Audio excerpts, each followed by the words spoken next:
Darren here. Have you ever stopped to consider what makes your leadership queer? So if you're 2S LGBTQIA+ identified, how do you show up in however you lead, whether you're a manager or a supervisor at the corporate level, whether you're working in a nonprofit, whether you are a creative solo entrepreneur and you're promoting your thing, your product, your service online,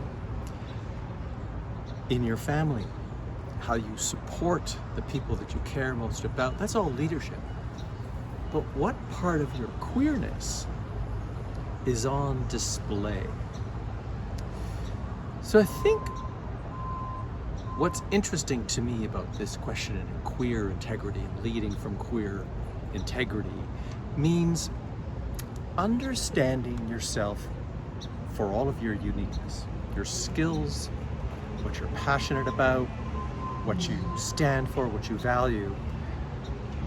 But when we grow up and we are finding our place in the world, and our parents and our educational system give us a set of values and belief systems, we don't, in those early instances, necessarily question what any of that means.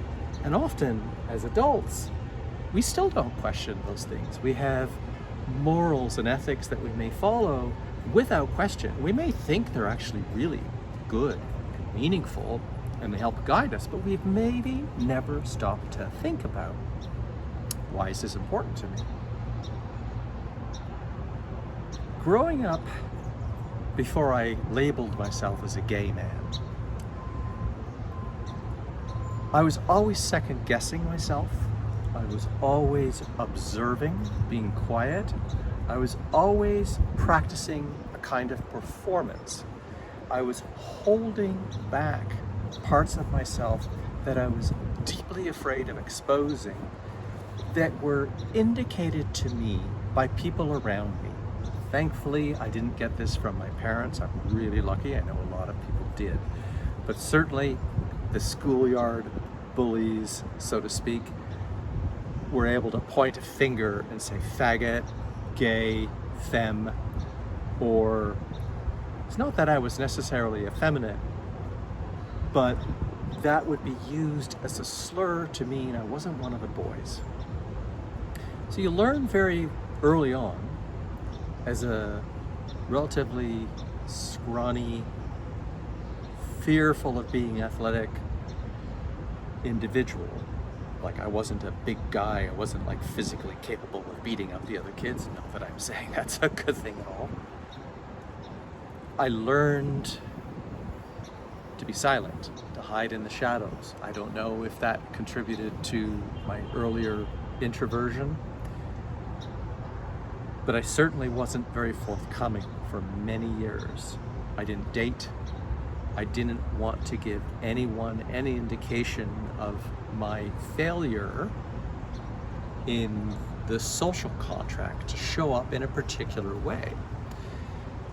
Failure to show up in a particular way. Failure to adhere to the norms.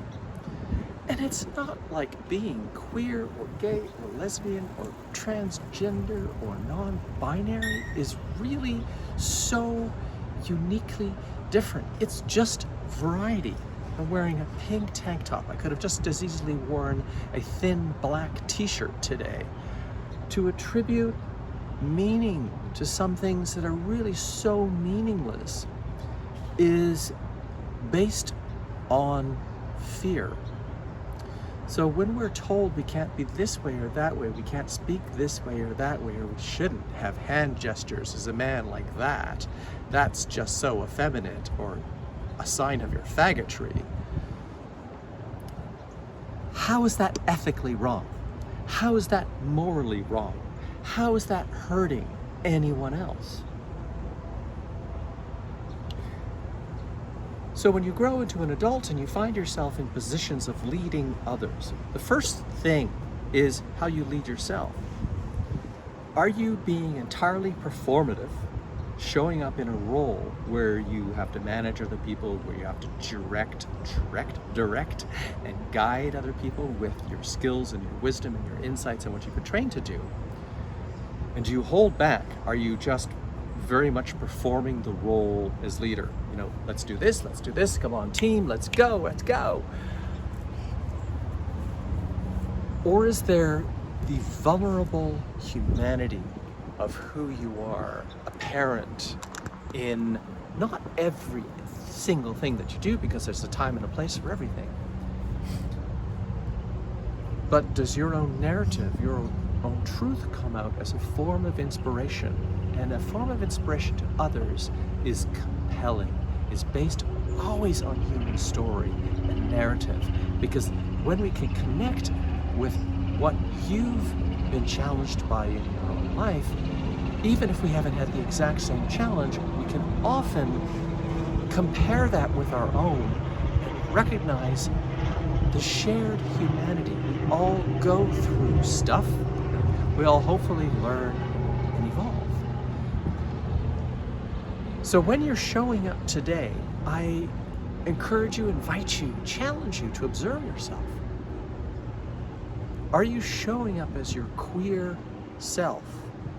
Meaning how you perceive the world, the skills that you've developed, perhaps closeting yourself early on and then finally coming out, the skills that you've developed in how you understand how you see yourself in the world, how you kept yourself safe.